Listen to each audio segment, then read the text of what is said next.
let's have a comparison between Notability versus Goodnotes 6. Which note-taking app reigns supreme? The first, we have Notability, which is best for fast, audio-linked notes and a streamlined workflow. You can record while writing and tap a word to hear what was said then, which is great for classes or lectures. It's easy to jump in and you can start writing. It is smooth, responsive ink, and it keeps notes tidy without too much effort. It has a quick templates and easy write, quick export. Whereas if we talk about the Goodnotes, it has a deep organization and customizable pages and document handling.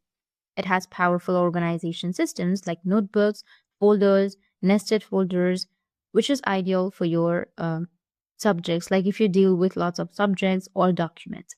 It has more options for planners, study pages, grids, and many more. Both apps usually offer free trials or demos. You can try both with your Apple Pencil to see which feels more natural. You can choose Notability, which is best for casual or lecture notes, or you can choose Goodnotes, which is best for organization and customization. That's it. And if you have any questions, feel free to comment below. Thanks for watching.